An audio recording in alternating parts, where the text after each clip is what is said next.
আজ আমি তোমাদের সাথে শেয়ার করব মলা মাছ রান্না। হাতে মাখিয়ে কিভাবে রান্না করতে হয় সেটাই শেয়ার করব। আর এই রান্নাটা কিন্তু আমার মা করবে, খুবই মজাদার একটা রান্না।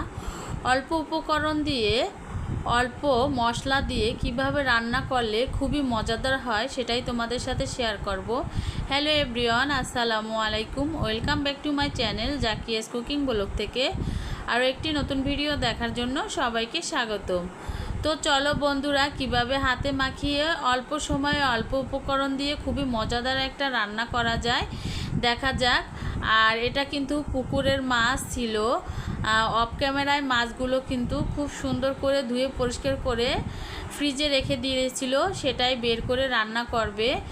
আর খুবই মজাদার একটা রান্না। তো চলো দেখা যাক। তো এখানে দেখো মলা মাছগুলো অফ ক্যামেরায় কেটে নেওয়া হয়েছিল, আর মাথাগুলো কিন্তু আলাদা করে রেখেছিল। আর এখানে মলা মাছ রান্না করার জন্য কিন্তু টমেটো নিয়েছি, একদম পাকা পাকা।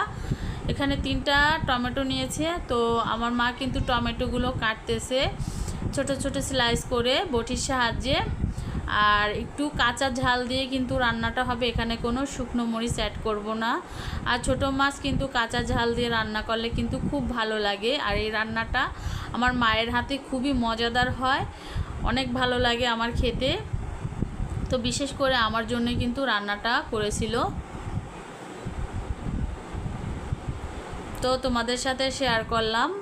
আমরা কিন্তু শহরের বাড়িতে অনেকই মশলা দিয়ে ছোটো মাছ রান্না করি, কিন্তু এরকম হাতে মাখিয়ে অল্প মশলা দিয়ে রান্না করলে কিন্তু খুবই মজাদার হয়। আর মাটির চুলায় রান্না করলে তো কোনো কথাই নাই, খুবই মজাদার হয়।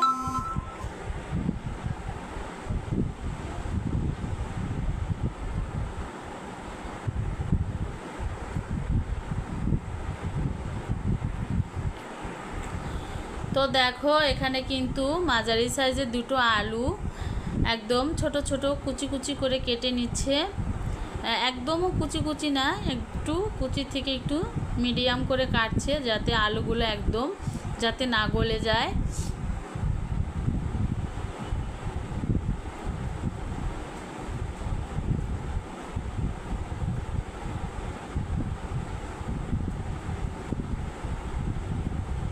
তো সুন্দর করে কিন্তু আলুগুলো কেটে নিচ্ছে।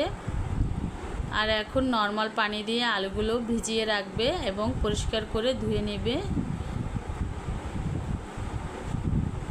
তো রান্না করার জন্য মাটির চুলায় চলে আসলো। এই তো মাছগুলো খুব সুন্দর করে ফ্রেশ করে ধুয়ে নিয়েছে একদম, মাশাআল্লাহ। এখন প্রথমে মাছগুলো কড়াইয়ের মধ্যে দিয়ে দিবে, তারপরে আলু। তো আগে আলুগুলো ধুয়ে পরিষ্কার করে কড়াইয়ের মধ্যে দিয়ে দিল।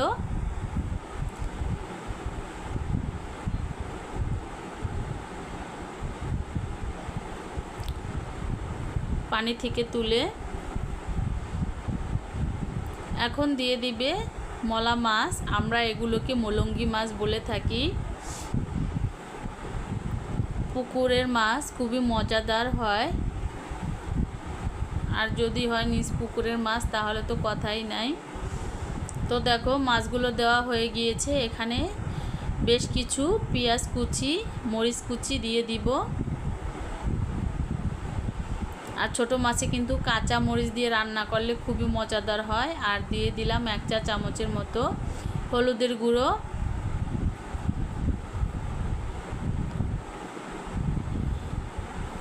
তারপরে দিয়ে দিল স্বাদ মতো লবণ। এভাবে রান্না করলে কিন্তু খুবই সুন্দর একটা ছোটো মাছের ফ্লেভার বের হয়। আর দিয়ে দিল পরিমাণ মতো তেল। তো তেলটা একটু পরিমাণ বেশি দিবে। তো এখন ভালোভাবে সব উপকরণগুলো হাত দিয়ে মেখে নিতে হবে।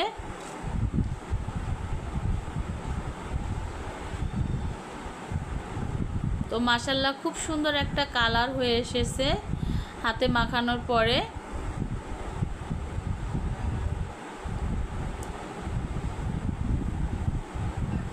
তো দেখো মাখানো হয়ে গিয়েছে। এই পর্যায়ে এখানে অল্প কিছু পরিমাণে হাতটা ধুয়ে পানি দিয়ে দিতে হবে। এখানে বেশি পানি অ্যাড করলাম না, একটু গায়ে মাখা মাখা ভিজা ভিজা করে ছোটো মাছটা রান্না করা হবে। এই তো চুলায় বসিয়ে দিল। আর চুলায় কিন্তু গাছের পাতা দিয়ে রান্না হবে। এই পাশে কিন্তু ভাত চলতেছে 2 চুলায়, আর এক চুলায় ছোটো মাছ বসিয়ে দিয়েছে। আর এই তো এগুলো মেহগনি গাছের পাতা, এগুলো দিয়ে কিন্তু রান্না হবে। খুব সুন্দর করে জালগুলো জ্বলে, খুব ভালো লাগে পাতা দিয়ে রান্না করতে। আমিও কিন্তু রান্না করেছিলাম। তো দেখো এই তো রান্না চলতেছে।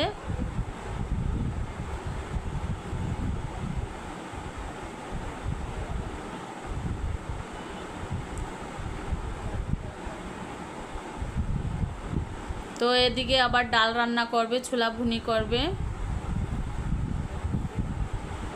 সেগুলো তোমাদের সাথে শেয়ার করলাম রান্নার ফাঁকে।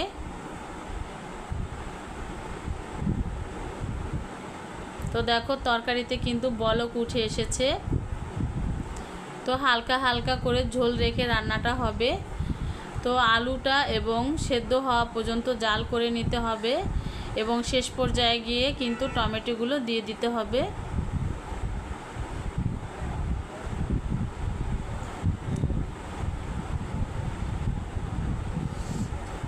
তো দেখো এদিকে প্রায় ভাত হয়ে এসেছে, আর মাশাআল্লাহ কত সুন্দর একটা কালার চলে এসেছে তরকারি। কাঁচা মরিচের তরকারি দেখতে সুন্দর, খেতেও অনেক মজাদার। আর উপর দিয়ে কিন্তু টমেটোগুলো ছিটিয়ে দিচ্ছে।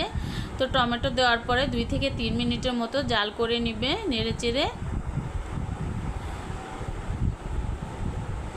আর তোমরা দেখেই বুঝতে পেরেছো এখানে কোনো মশলা অ্যাড করা হয় নাই।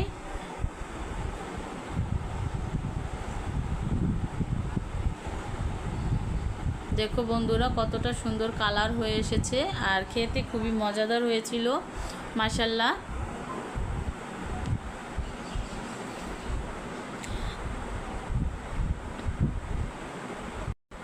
তো ভিডিওটি দেখতে দেখতে যারা এখন একটা লাইক দাও নাই, প্লিজ একটা লাইক দিয়ে দিও। আর যারা নতুন ভিডিও দেখতেছো আমার চ্যানেলে নতুন, প্লিজ আমার চ্যানেলটি সাবস্ক্রাইব করে পাশে থাকতে পারো, এবং পাশে থাকা বেল আইকনটি অন করে রাখতে পারো। খুব সুন্দর করে একটা কমেন্ট রেখে যাবে, কমেন্ট ধরে আমি তোমাদের চ্যানেলে চলে যাব ইনশাল্লাহ। তো দেখো মাশাআল্লাহ রান্না কিন্তু শেষ মুহূর্ত শেষ হয়েছে, কতটা লোভনীয় হয়েছে। তো আজ এই পর্যন্তই, সবাই ভালো থাকো, সুস্থ থাকো এই কামনা করি। চলে আসবো আরও নতুন নতুন রেসিপি নিয়ে। আর কেমন হলো রান্নাটা অবশ্যই জানাবে বন্ধুরা। খুবই মজাদার একটা রান্না, অল্প মশলা অল্প উপকরণ দিয়ে এত সুন্দর রান্না করা যায় ভাবতেই পারবে না। তো আল্লাহ হাফেজ।